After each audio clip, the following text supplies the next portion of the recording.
Hi hello welcome back to our channel Mallu drama lover. അപ്പോൾ ഇന്ന് നമ്മൾ കാണാൻ പോകുന്നത് സ്വേഡ് ആൻഡ് ഫെയറി 4ൻ്റെ 14th എപ്പിസോഡാണ് കേട്ടോ. വീഡിയോയിലേക്ക് പോകുന്നതിന് മുന്നേ തന്നെ നമ്മുടെ ചാനൽ ആരെങ്കിലും സബ്സ്ക്രൈബ് ചെയ്യാതെയാണ് വീഡിയോ കാണുന്നുണ്ടെങ്കിൽ ഒന്ന് സബ്സ്ക്രൈബ് ചെയ്ത് നമ്മളെ സപ്പോർട്ട് ചെയ്യാം. ലൈക്ക് ചെയ്യാനും മറക്കണ്ട കേട്ടോ. തൊട്ടടുത്തുള്ള ബെല്ലൈക്കൺ എനേബിൾ ചെയ്താൽ നമ്മുടെ എല്ലാ വീഡിയോസും നിങ്ങൾക്ക് കിട്ടുന്നതായിരിക്കും കേട്ടോ. അപ്പോൾ നമുക്ക് നേരെ വീട്ടിലോട്ട് പോയാലോ. അപ്പോൾ നമ്മൾ കഴിഞ്ഞ എപ്പിസോഡ് കണ്ടു നിർത്തിയിട്ടുണ്ടായിരുന്നത് ആ വെള്ളമുടിയുള്ള ചൊങ്ക വരുന്നതായിരുന്നു കേട്ടോ. ഈ എപ്പിസോഡ് തുടങ്ങുമ്പോൾ നമ്മുടെ ചൊങ്ക അവിടെ നിൽപ്പുണ്ട്. എല്ലാവരും ചൊങ്കേനെ വണങ്ങുന്നുണ്ട്. ചൊങ്ക ഒരു കാര്യം പറയുന്നുണ്ട്, നമ്മുടെ ടിയാനെ ഈ ഒരു സെലക്ഷനിലേക്ക് എടുക്കാൻ പറ്റില്ല, അത് ഭയങ്കര ആപത്താണ് അങ്ങനെയൊക്കെ പറയുന്നുണ്ട് കേട്ടോ. അപ്പോൾ ഇതൊക്കെ കേൾക്കുമ്പോഴത്തേക്ക് എല്ലാവരും എന്താപത്ത് എന്നുള്ള രീതിയിൽ എല്ലാവരും അങ്ങോട്ടും ഇങ്ങോട്ടും നോക്കിയിരിക്കുന്നുണ്ട്. ആ സമയത്ത് ചൊങ്ക പറയാണ്, ഇവൻ ഏറ്റവും വലിയ ദ്രോഹിയുടെ മകനാണ്. അപ്പോൾ ഇവിടെ ഇതൊക്കെ കേൾക്കുമ്പോഴത്തേക്കും കൂടെയുള്ളവരൊക്കെ ഇങ്ങനെ നോക്കുന്നുണ്ട്, ദ്രോഹിയുടെ മകനോ എന്നുള്ള രീതിയിൽ കേട്ടോ. ഇത് പറയുന്നുണ്ട്, ഇവൻ ടിയാൻഷിങ്ങിൻ്റെ മകനാണ്, അവൻ ഭയങ്കര ദ്രോഹിയാണ്. അപ്പോൾ ഇവൻ ദ്രോഹിയുടെ മകനാണെന്നൊക്കെ നമ്മുടെ ടിയാനോട് പറയുന്നുണ്ട്. അപ്പോൾ ടിയാൻ ഇത് കേൾക്കുമ്പോഴത്തേക്കും ഭയങ്കരമായിട്ട് ദേഷ്യം ചോദിക്കുന്നുണ്ട്, ഞാൻ എൻ്റെ അച്ഛനെ നിങ്ങൾ ദ്രോഹി എന്ന് വിളിച്ചതൊക്കെ ഇന്ന് ചോദിക്കുന്നുണ്ട് കേട്ടോ. അപ്പോഴത്തേക്കും നമ്മൾ ചൊങ്ക പറയുന്നുണ്ട്, നിൻ്റെ അച്ഛൻ ദ്രോഹി അല്ലാതെ പിന്നെ ആരാണ്? ഒരുപാട് നാൾക്ക് മുന്നേ ഇവിടെ വാർ നടന്നപ്പോൾ സാത്തന്മാരുടെ കൂടെ കൂടിയിട്ട് ഇവിടെയുള്ള എല്ലാവരും തന്നെ ഇല്ലാതാക്കിയത് കാരണക്കാരൻ നിൻ്റെ അച്ഛനും ഒരാളാണ്. അതുപോലെ ഇവിടെ സൂക്ഷിച്ച് വെച്ച വാങ്ഷു വാള് നിൻ്റെ അച്ഛനാണ് എടുത്തിട്ട് പോയത്. അതുകൊണ്ട് എത്രമാത്രം പ്രശ്നങ്ങൾ ഞങ്ങൾക്ക് നേരിടേണ്ടി വന്നു നിനക്ക് അറിയുമെന്നൊക്കെ നമ്മുടെ ടിയാനോട് പറയുന്നുണ്ട് കേട്ടോ. അപ്പോഴത്തേക്കും നമ്മുടെ ടിയാൻ പറയുന്നുണ്ട്, എൻ്റെ അച്ഛൻ അങ്ങനെ ഒരാളല്ല എന്നൊക്കെ പറയുന്നുണ്ട് കേട്ടോ. അപ്പോൾ എല്ലാവരും തന്നെ പറയുന്നുണ്ട് അതൊക്കെ സത്യമാണെന്നൊക്കെ ഇങ്ങനെ പറയുമ്പോഴത്തേക്കും ഒരു താടിക്കാരൻ വരുന്നുണ്ട്. താടിക്കാരൻ ഇങ്ങനെ അവനോട് മുമ്പിൽ നിന്നിട്ട് പറയുന്നുണ്ട്, എന്താണ് നിന്റെ കയ്യിലുള്ളതാണ് വാങ്ഷു വാള, ആ വാള് ഇവിടെ വെച്ചിട്ട് നീ ഇവിടുന്ന് വേഗം തന്നെ വിട്ടോണം എന്നൊക്കെ പറയുന്നുണ്ട് കേട്ടോ. അതേപോലെ തന്നെ നമ്മുടെ സുയാവോ അവിടെ നിൽക്കുന്നുണ്ട്. സുയാവോ തന്നെ ആയിരിക്കും കേട്ടോ പറയുന്നുണ്ടാവുക. അപ്പോൾ ഇത് കേൾക്കുമ്പോഴത്തേക്ക് ലിങ്ഷ പറയുന്നുണ്ട്, നീ ദേഷ്യപ്പെടേണ്ട ആവശ്യമില്ല, നീ ഞാൻ പറയണ കേൾക്കുന്നതൊക്കെ നമ്മുടെ ലിങ്ഷ പറയുന്നുണ്ട്. അത് കേൾക്കുമ്പോഴത്തേക്കും നമ്മുടെ ടിയാൻ പറയുന്നുണ്ട്, ഓക്കെ ഞാൻ ദേഷ്യപ്പെടുന്നില്ല എന്ന് പറഞ്ഞിട്ട് അവരുടെ മുന്നിൽ പോന്നിട്ട് എന്നെ പറയുന്നുണ്ട്, നിങ്ങൾ ഈ വാളിനിടയിൽ ഇത്രയും സംസാരിച്ചേ, ധൈര്യമുള്ളവരാണെന്നുണ്ടെങ്കിൽ എൻ്റെ അടുത്ത് വന്നിട്ട് ഈ വാള് വാങ്ങാൻ പറയുന്നുണ്ട് കേട്ടോ. അപ്പോൾ എല്ലാവർക്കും അതിൻ്റെ പേടിയായിരിക്കും ആ വാള് തൊടാൻ വേണ്ടിയിട്ട്. അതുകൊണ്ട് തന്നെ ആരും അടുത്തേക്ക് വരുന്നുണ്ടാവില്ല. ആ സമയത്ത് നമ്മുടെ ടിയാൻ ആണെന്നുണ്ടെങ്കിൽ ആ വാള് താഴേക്കിനെ കുത്തി നിർത്തും.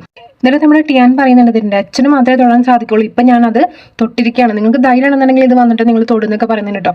പക്ഷെ ആരും തന്നെ അടുത്തേക്ക് വരാൻ പറ്റുന്നുണ്ടായിരുന്നില്ല, എല്ലാവരും ഇത് നോക്കി നിൽക്കുന്നുണ്ട്. ആ സമയത്ത് അവിടെ ഒരു സീനിയർ പോലത്തെ ഒരാളെ കാണിക്കുന്നുണ്ട് കേട്ടോ. പുള്ളിക്കാരൻ നമ്മൾ ടിയാനെ രക്ഷിക്കണം എന്നുണ്ട്, പക്ഷേ അയാൾക്ക് രക്ഷിക്കാൻ സാധിക്കുന്നുണ്ടാവില്ല കേട്ടോ. അവനിങ്ങനെ മനസ്സിൽ വിചാരിക്കുന്നുണ്ട്, 19 വർഷം മുന്നേ എന്താ അവിടെ നടന്നതെന്ന് ചോദിച്ചാൽ ആൾക്കൊന്നും മറുപടി പറയാൻ പറ്റത്തില്ല. അതുകൊണ്ട് തന്നെ അയാളൊന്നും മിണ്ടാണ്ട് അങ്ങനത്തേക്ക് കയറി പോകുന്നുണ്ട് കേട്ടോ. അപ്പോൾ തന്നെ നമ്മുടെ ലിങ്ഷ പറയുന്നുണ്ട് കേട്ടോ, ഇത് ടിയാൻ്റെ അച്ഛനാണ് ഈ വാള് കൊണ്ടുപോയതെങ്കിൽ പുള്ളിക്കാരന് മാത്രമേ തൊടാനുള്ള അവകാശമുള്ളൂ, അല്ലാണ്ട് നിങ്ങൾക്ക് ആർക്കും ഇത് തൊടാനോ പിടിക്കാനോ ഒന്നും പറ്റത്തില്ല, പറ്റുന്നുള്ളവരാണെന്നുണ്ടെങ്കിൽ വന്ന് എടുത്തോ എന്നൊക്കെ അവളിങ്ങനെ പറയുന്നുണ്ട് കേട്ടോ. ആ സമയത്ത് നമ്മുടെ ചൊങ്കയാണെന്നുണ്ടെങ്കിൽ ടിയാനോട് പറയുന്നുണ്ട്, നീ എത്രയും പെട്ടെന്ന് ഇവിടുന്ന് പോയാൽ പറ്റുമെന്ന് പറയുമ്പോഴത്തേക്ക് നമ്മൾ ടിയാൻ പറയുന്നുണ്ട്, ഓക്കെ ഞാൻ ഇവിടുന്ന് പോയിക്കോളാം എന്നൊക്കെ പറയുന്നുണ്ട് കേട്ടോ. അപ്പോൾ അവിടുത്തെ അടുത്തുള്ള പെൺകുട്ടികളൊക്കെ ഞാൻ പറയുന്നുണ്ട്, ഈ രണ്ട് പെൺകുട്ടികളും ഭയങ്കര ബുദ്ധിശാലിയാണ്. അതായത് നമ്മുടെ മാങ്ക്ലിനെയും ലിങ്ഷനും നോക്കിയിട്ട് പറയുന്നുണ്ട്, ഇവരെ നമുക്ക് കൂടെ നിർത്താമെന്ന് ആ പെൺകുട്ടികളെ പറയുമ്പോഴത്തേക്കും ഇവിടെ ലിങ്ഷ പറയുന്നുണ്ട്, ഒരിക്കലുമില്ല, ഞങ്ങൾ 3 ആളും ഇവിടെ നിൽക്കും, അല്ലെങ്കിൽ ഞങ്ങൾ 3 ആളും ഒരുമിച്ച് പോകും എന്നുള്ള രീതിയിൽ പറയുന്നുണ്ട് കേട്ടോ. അപ്പോൾ നമ്മുടെ ചൊങ്ക പറയുന്നുണ്ട്, ഇവനെ പോലുള്ള ദ്രോഹിയെ വേറെ ആരും തന്നെ സ്റ്റുഡൻ്റ് ആയിട്ട് എടുക്കത്തില്ല എന്നൊക്കെ പറഞ്ഞിട്ട് എല്ലാവരും തന്നെ നമ്മൾ ടിയാനെ അപമാനിക്കുന്ന രീതിയിലായിരിക്കട്ടോ സംസാരിക്കുന്നുണ്ടാവുക. അപ്പോഴത്തേക്കും നമ്മുടെ സീനിയർ സീനിയാണെങ്കിൽ നമ്മുടെ ടിയാൻ്റെ ഫേസ് ഒക്കെ കാണുമ്പോഴത്തേക്കും വേറെ സങ്കടമാവും കേട്ടോ. ടിയാനാണെന്നുണ്ടെങ്കിൽ ഇങ്ങനെ പറയും, ഓക്കെ ഞാൻ ഇവിടെ നിന്ന് പോയിക്കോളാം എന്നുള്ള രീതിയിൽ വാളെടുത്ത് പോകാൻ പോകുമ്പോഴത്തേക്കും നമ്മുടെ സീനിയർ ഫ്രണ്ടിൽ വന്നിട്ട് പറയും, നമ്മുടെ ടിയാനെ ഞാൻ എൻ്റെ സ്റ്റുഡൻ്റ് ആക്കിക്കോളാം എന്നൊക്കെ പറയും കേട്ടോ. അപ്പോൾ ഇത് കേൾക്കുമ്പോഴത്തേക്കും നമ്മുടെ ചൊങ്ക പറയുന്നുണ്ട്, നിനക്ക് എന്താ ബുദ്ധിയില്ല, ഇത്രയും വലിയ ദ്രോഹിനെ നീ എന്തുകൊണ്ട് സ്റ്റുഡൻ്റ് ആക്കുന്നതൊക്കെ എന്നെ ചോദിക്കുന്നുണ്ട് കേട്ടോ. അപ്പോഴത്തേക്കും നമ്മുടെ ലിങ്ഷ പറയുന്നുണ്ട്, അവനൊരിക്കലും ഒരു ദ്രോഹിയുടെ മകനല്ല. അതുപോലെ തന്നെ നമ്മുടെ സീങ്ങിനെ ഒരുപാട് ഹെൽപ്പ് നമ്മുടെ ടിയാൻ ചെയ്തിട്ടുണ്ട്, അവൻ്റെ കഴിവുകളെ നിങ്ങൾ മനസ്സിലാക്കണം. അതേപോലെ തന്നെ നിങ്ങളുടെ അച്ഛനൊരു ദ്രോഹം ചെയ്യുന്ന പറഞ്ഞാൽ നിങ്ങളും അത് അതേപോലെ ദ്രോഹം ചെയ്യുമോ, അത് നിങ്ങൾക്ക് ചിന്തിച്ചൂടെ എന്നൊക്കെ നമ്മുടെ ലിങ്ഷ പറഞ്ഞു കൊടുക്കുന്നുണ്ട് ചൊങ്കയ്ക്ക്. പക്ഷെ എല്ലാവരും തന്നെ മിണ്ടാതിരിക്കായിരിക്കട്ടെ, അവരാരും ഒന്നും ഒരു അക്ഷരം പറയുന്നുണ്ടാവില്ല. ആ സമയത്ത് നമ്മുടെ സുയാവ് പറയുന്നുണ്ട്, ഞാൻ ടിയാനെ സ്റ്റുഡൻ്റ് ആക്കി ഏറ്റെടുത്തോളാം എന്നൊക്കെ പറയുമ്പോഴത്തേക്കും നമ്മുടെ ചൊങ്ക പറയുന്നുണ്ട്, അങ്ങനെയല്ല തലവി, നിങ്ങളെ എന്താ ഇങ്ങനെയൊക്കെ ചിന്തിക്കുന്നത് എന്നുള്ള രീതിയിൽ പറയുമ്പോഴത്തേക്കും നമ്മുടെ സുയാവ് പറയുന്നുണ്ട്, അവൻ ആരുടെയൊക്കെയോ മകനായിക്കോട്ടെ, അതൊന്നും കുഴപ്പമില്ല, അത് മാത്രമല്ല സീങ് അവനെ ഏറ്റെടുക്കാമെന്ന് പറഞ്ഞിരുന്നെങ്കിൽ അവനെ അത്രമാത്രം വിശ്വാസം ഉണ്ട്, അതുകൊണ്ട് തന്നെ ഞാൻ അവനെ എൻ്റെ സ്റ്റുഡൻ്റ് ആക്കുകയാണെന്ന് നിന്നെ സുയാവ് ഇങ്ങനെ പറയുന്നുണ്ട് കേട്ടോ. ഇത് കേൾക്കുമ്പോഴത്തേക്കും എല്ലാവർക്കും ഭയങ്കര സന്തോഷവും, എല്ലാവരും ഇവരെ വണങ്ങിയിട്ടാണെന്ന് പോകുന്നുണ്ട് കേട്ടോ. പക്ഷെ നമ്മുടെ ചൊങ്കയ്ക്കും ആ താടിക്കാരനൊട്ടും ഇഷ്ടപ്പെടുന്നുണ്ടാവില്ല കേട്ടോ. അടുത്ത കാണിക്കുന്നത് നമ്മുടെ ടിയാനും ലിങ്ഷയും ആംഗ്ലിയും കൂടെ നടന്നു വരികയാണ്. ആ സമയത്ത് നമ്മുടെ സീങ് അവിടേക്ക് വരുന്നുണ്ട് കേട്ടോ. സീങ്ങിനെ ടിയാനോട് പറഞ്ഞു കൊടുക്കുന്നുണ്ട്, നീ നല്ലോണം സൂക്ഷിക്കണം എന്നൊക്കെ എന്നെ പറയുമ്പോഴത്തേക്കും നമ്മൾ ടിയാൻ പറയുന്നുണ്ട്, എൻ്റെ അച്ഛൻ ഭയങ്കര പാവമാണ്, അതേപോലെ തന്നെ പണ്ട് ഞാൻ ചെറുതായിരിക്കുമ്പോൾ എൻ്റെ അച്ഛൻ എന്നോട് പറഞ്ഞു തന്നിട്ടുള്ളത് നീ അത്രയും സ്ട്രോങ് ആയിട്ടുള്ള ഒരാളെ രക്ഷിച്ചില്ലെങ്കിലും വീക്ക് ആയിട്ടുള്ള ഒരാളെ നീ സഹായിക്കണം. അതേപോലെ തന്നെ അച്ഛനൊരു പൂന്തോട്ടത്തിൻ്റെ കാര്യം പറഞ്ഞിട്ടുണ്ടെന്നിങ്ങനെ പറയുമ്പോഴത്തേക്കും നമ്മുടെ സീങ് പറയും, അങ്ങനെ ഞാൻ ആ പൂന്തോട്ടത്തേക്ക് കൊണ്ടുവന്ന് പറഞ്ഞിട്ട് അവരൊരു പൂന്തോട്ടത്തേക്ക് കൊണ്ടുപോകണം കേട്ടോ. അവിടെ കാണുന്നത് വലിയ വലിയ മരങ്ങളായിരിക്കും, അത് നിറയെ പൂക്കളാണ് കേട്ടോ, ചുവന്ന നിറത്തിലുള്ള പൂക്കളായിരിക്കും കാണുന്നുണ്ടാവുക കേട്ടോ. ഇത് കാണുമ്പോഴത്തേക്കും നമ്മുടെ ലിങ്ഷു പറയുന്നുണ്ട് മരം വെള്ളയാണ്, പൂക്കളൊക്കെ ചുവന്നിട്ടുണ്ട്, എന്താ ഇത്ര അതിശയം എന്നുള്ള രീതിയിൽ ഇങ്ങനെ പറയും കേട്ടോ. അപ്പോഴത്തേക്കും നമ്മുടെ സീങ് പറയുന്നുണ്ട് ഇത് ഭയങ്കര വിചിത്രമായിട്ടുള്ളൊരു പൂന്തോട്ടമാണ്, ഇവിടെ സീനിയേഴ്സൊക്കെ ഒരുപാട് വന്നിട്ടുണ്ടെന്ന് ഞാൻ കേട്ടിട്ടുണ്ട്, അതിനെ പറ്റിയല്ലാണ്ട് എനിക്ക് വേറെ ഒന്നും അറിയില്ല എന്നൊക്കെ പറയും കേട്ടോ. ആ സമയത്ത് തന്നെ നമ്മുടെ മാസ്ക് മാൻ അവിടേക്ക് വരുന്നുണ്ട് കേട്ടോ. മാസ്ക് മാൻ ആണെന്നുണ്ടെങ്കിൽ ഇവർ നാലാളെ എന്താ പറയുന്നതെന്നുള്ള രീതിയിൽ കേൾക്കാൻ വേണ്ടിയിട്ട് ഒളിച്ചു നിൽക്കുകയാണ് കേട്ടോ. ആ സമയത്ത് നമ്മുടെ സീങ് ഇവരോട് പറയുന്നുണ്ട് ഞാൻ നിങ്ങളുടെ ഒരു ചിന്ന മാസ്റ്ററാണ്, നിങ്ങൾ എന്നെ മാസ്റ്റർ തന്നെ വിളിക്കണം എന്നൊക്കെ എന്നെ പറയുന്നുണ്ട്, അതുപോലെ എന്നിൽ വിശ്വാസം ഉണ്ടാവണം എന്നൊക്കെ പറഞ്ഞു കൊടുക്കുമ്പോഴത്തേക്കും നമ്മുടെ ലിങ്ഷ് പറയുന്നുണ്ടാവും മാസ്റ്റർ ഇനി മുതൽ നിങ്ങൾ എൻ്റെ ചിന്ന മാസ്റ്റർ ആയിരിക്കും എന്നുള്ള രീതിയിലൊക്കെ പറയുന്നുണ്ട് കേട്ടോ. നെക്സ്റ്റ് കാണിക്കുന്നത് വെച്ചാൽ നമ്മുടെ ആ ഒരു മാസ്ക് മാൻ സുയാവിൻ്റെ അടുത്തുകൊണ്ട് പറയുകയാണ്, അതായത് ഞാൻ എൻ്റെ കണ്ണാലെ കണ്ടതാണ്, അവർ 4 പേര് അവിടെ തന്നെ ഉണ്ട്, എന്താണ് നമ്മുടെ സീങ് അവർക്ക് ക്ലാസ് എടുത്ത് കൊടുക്കുന്നുണ്ടെന്നുള്ള രീതിയിലൊക്കെ പറയുന്നുണ്ട്. അതുപോലെ ആ വാള് നമ്മുടെ എന്താണ് ടിയാൻ്റെ കയ്യിലുണ്ട്, ആ വാള് ഇവിടെയൊക്കെ കൊണ്ടുവന്ന് വെക്കണം എന്നൊക്കെയാണ് പറയുന്നത് കേട്ടോ. അടുത്ത സീൻ എന്ന് വെച്ചാൽ ഇവർ 4 ആളും കൂടി സുയാവിൻ്റെ അടുത്തേക്ക് വരികയാണ് കേട്ടോ. അപ്പോൾ സുയാവ് ഇവരെ കാണുമ്പോഴത്തേക്കും സുയാവിനെ ചോദിക്കുന്നുണ്ട് നിങ്ങളുടെ മാസ്റ്റർ നിങ്ങൾക്ക് ക്ലാസ് തന്നല്ലോ, പിന്നെ നിങ്ങൾ എന്തിനാ എൻ്റെ അടുത്തേക്ക് വന്നിരുന്നു നമ്മുടെ സുയാവ് എന്നെ ചോദിക്കുന്നുണ്ട് കേട്ടോ. അപ്പോഴത്തേക്കും നമ്മുടെ മാംഗ്ലി പറയുന്നുണ്ട് ഞങ്ങൾ നിങ്ങളെ കാണാൻ വേണ്ടി വന്നതാണ്, അത് മാത്രമല്ല നിങ്ങൾ ഞങ്ങൾക്ക് വലിയൊരു ഹെൽപ്പ് തന്നെയാണ് തന്നത്, അതുകൊണ്ട് തന്നെ അതിന് നന്ദി പറയാൻ വേണ്ടിയിട്ട് നന്ദിയാന്നൊക്കെ ഞാൻ പറയുന്നുണ്ട് കേട്ടോ. പിന്നെ നമ്മുടെ സുയാവ് പറയുന്നുണ്ട് നമ്മുടെ സീങ് ആണെന്നുണ്ടെങ്കിൽ നല്ലൊരു മാസ്റ്ററാണ്, നിങ്ങൾ എപ്പോഴും സീങ് പറയുന്ന കേൾക്കുക, അവർ പറഞ്ഞ് കേട്ടാലും നിങ്ങൾക്ക് ഒന്നും തന്നെ വരത്തില്ല എന്നൊക്കെ നമ്മുടെ സുയാവ് സീങ്ങിനെ പറ്റിയിട്ട് അവർക്ക് എന്നെ പറഞ്ഞു കൊടുക്കുന്നുണ്ട് കേട്ടോ. അതുകൊണ്ട് നമ്മുടെ സുയാവ് പറയുന്നുണ്ട് നിന്റെ അച്ഛൻ എടുത്തിട്ട് പോയ വാളാണ് അത്, നീ ഇതിവിടെ ഈ ഒരു പെട്ടിക്കകത്ത് വെക്കണം എന്ന് പറയുമ്പോഴത്തേക്കും നമ്മുടെ ടിയാൻ പറയും ഓക്കെ ഞാൻ എൻ്റെ അച്ഛൻ എടുത്തു പോയത് എനിക്ക് തിരിച്ചു വെക്കാനുള്ള അവകാശമുണ്ട്, അതുകൊണ്ട് ഞാൻ വെക്കാന്നൊക്കെ പറഞ്ഞിട്ട് നമ്മുടെ ചെക്കനാണെന്നുണ്ടെങ്കിൽ ആ വാള ആ ഒരു പെട്ടിയിൽ വെക്കുന്നുണ്ട് കേട്ടോ. അപ്പോൾ ഇത് കാണുമ്പോഴത്തേക്കും നമ്മുടെ സുയാവിന് ഭയങ്കര സന്തോഷമാവുന്നുണ്ട്. എന്താണെന്ന് വെച്ചാൽ എന്താണ് അത് വാങ്ങാണ്ട് തന്നെ അവൻ കൊണ്ടുവന്ന് വെച്ചല്ലോ എന്നുള്ളൊരു സന്തോഷമായിരിക്കും കേട്ടോ. എന്നിട്ട് നമ്മുടെ സുയാവ് പറയുന്നുണ്ട് ഇനി നിങ്ങൾ മര്യാദക്ക് നടക്കണം, ശ്രദ്ധിച്ച് നടക്കണം എന്നൊക്കെ പറഞ്ഞിട്ട് ഇവരെ 4 ആളെയും പറഞ്ഞയക്കുന്നുണ്ട് കേട്ടോ. എന്നിട്ട് നമ്മുടെ സുയാവ് അതിനെ തൊട്ട് നോക്കാൻ വേണ്ടി വരുമ്പോഴത്തേക്കും നമ്മുടെ മാസ്ക് മാൻ അവിടേക്ക് വരുന്നുണ്ട് കേട്ടോ. എന്നിട്ട് മാസ്ക് മാൻ ഇങ്ങനെ ചോദിക്കുന്നുണ്ട് ഞാൻ എന്താണ് എനിക്ക് നിങ്ങൾ മരുന്ന് തരാമെന്ന് പറഞ്ഞിട്ടുണ്ടായിരുന്നില്ലേ, വാള് ഞാൻ ഇവിടെ എത്തിച്ചില്ല, ഞങ്ങൾക്ക് ഇനി മരുന്ന് തന്നോടെയും ചോദിക്കുമ്പോഴത്തേക്കും നമ്മുടെ സുയാവ് ഇനിയും എന്താ പറയുന്നുണ്ട് നിനക്ക് ഇനിയും നാണില്ലേ, ഇനി അവളുടെ ഒരു പേരും പറഞ്ഞ് നടക്കാൻ നിനക്ക് നാണില്ലേ എന്നൊക്കെ ചോദിക്കുന്നുണ്ട്. അതൊക്കെ നമ്മുടെ സുയാവിനെ പറയുന്നുണ്ട് ഞാൻ മരുന്ന് തന്നില്ലെങ്കിൽ അവന് ജീവനോട് ഇരിപ്പുണ്ട്, പിന്നെ അത് മാത്രമല്ല ചൊങ്ക എന്തൊക്കെ പറഞ്ഞാലും ഞാൻ അവനെ സപ്പോർട്ട് ചെയ്യുന്ന കാര്യം നീ ആരോടും പറയരുത് എന്നൊക്കെ പറഞ്ഞിട്ട് നമ്മുടെ മാസ്ക് മാൻ അവിടെ നിന്ന് പറഞ്ഞിരിക്കുന്നുണ്ട് കേട്ടോ. നെക്സ്റ്റ് കാണിക്കുന്നതെന്ന് വെച്ചാൽ എല്ലാ സ്റ്റുഡൻസും തന്നെ എന്തോ പ്രാക്ടീസിന് വേണ്ടി വന്നേക്കാണ്. അവിടെ നമ്മുടെ ടിയാനുണ്ട്, ടിയാൻ്റെ കയ്യിലാണെങ്കിൽ സാധാരണ ഒരു വാളുണ്ട് കേട്ടോ. അപ്പോൾ സ്റ്റുഡൻസ് ആണെന്നുണ്ടെങ്കിൽ എന്താണ് നമ്മുടെ ടിയാനെ നോക്കിയിട്ട് ഇത്രയും ദ്രോഹിയുടെ മകനാണോ ഞങ്ങളുടെ കൂടെ പഠിക്കാൻ വന്നിരിക്കുന്നത് എന്നുള്ള രീതിയിൽ എല്ലാവരും കുറ്റം പറയുന്നുണ്ടാവും കേട്ടോ.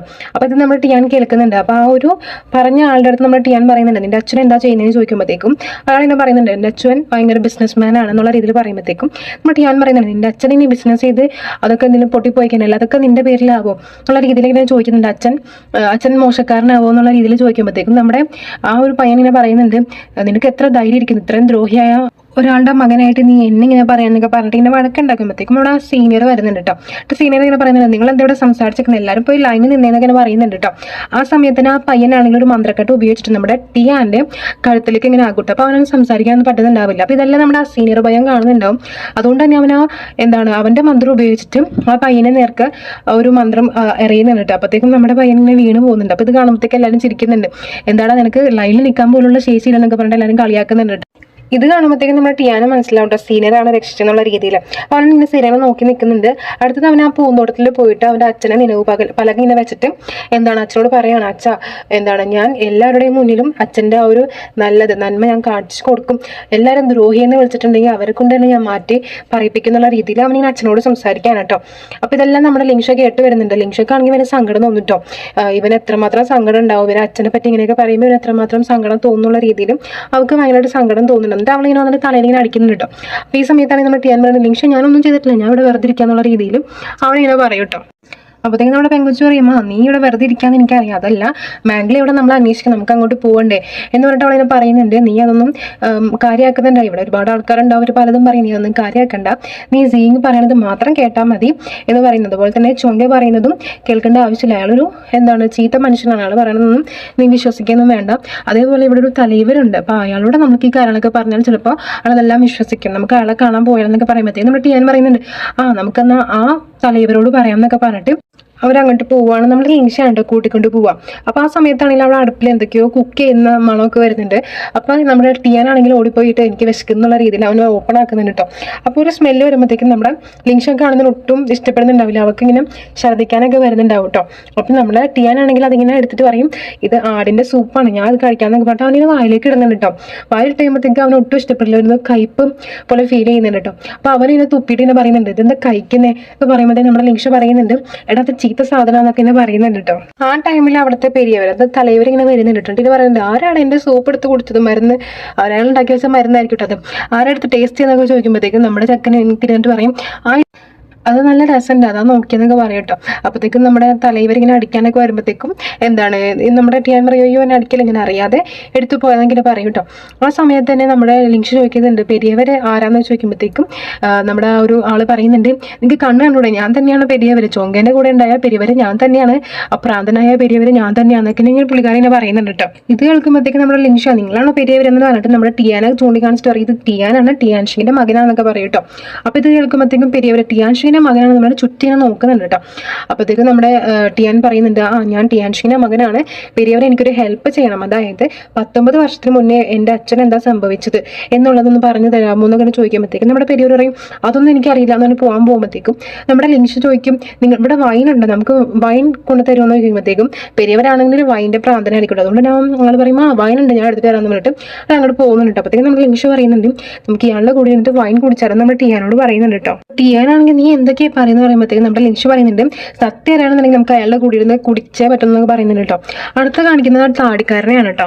അയാളാണെങ്കിൽ നമ്മുടെ ചൊങ്കേൻ്റെ അടുത്തേക്ക് വന്നിട്ടാണ് കേട്ടോ. എന്നിട്ട് നമ്മുടെ ചൊങ്കനോട് പറയുന്നുണ്ട്, ഷുവാൻ എന്നെ അടിച്ചു, ആൾ എന്തെങ്കിലും ചെയ്യണമെന്നൊക്കെ പറയുമ്പോഴത്തേക്കും നമ്മുടെ ചൊങ്ക പറയുന്നുണ്ട്, അവന് തളക്കപ്പെട്ട് കിടക്കില്ല, അവൻ നിന്നെ അടിച്ചെന്ന് പറഞ്ഞാൽ ഞാൻ വിശ്വസിക്കില്ല എന്നൊക്കെ പറയുമ്പോഴത്തേക്കും നമ്മുടെ ആ താടിക്കാരൻ പറയുന്നുണ്ട്, നിങ്ങൾ എന്തിനാ അയാളെ എപ്പോഴും സേഫ് ആക്കാൻ നോക്കുന്നത്? എന്നിട്ട് പറയുന്നുണ്ട്, എനിക്ക് ആ വാളാണ് ആവശ്യം, അതിന് വേണ്ടിയിട്ട് ടിയാൻ ആ വാളിൽ നിന്ന് പിരിക്കണം, അല്ലാണ്ട് എന്താണ് നമുക്ക് ഷുവാനൊന്നും ചെയ്യേണ്ട ആവശ്യമില്ല, അവൻ എൻ്റെ അടുത്തേക്ക് വരാത്തടത്തോളം കാലം എനിക്ക് അവനൊന്നും ചെയ്യേണ്ടി വരില്ല, ഇനി അവൻ എന്തെങ്കിലും ചെയ്ത് കഴിഞ്ഞാൽ ഞാനായിരിക്കും അവിടെ തെറ്റുകാരൻ എന്നൊക്കെയുള്ള രീതിയിൽ പറയുന്നുണ്ട് കേട്ടോ.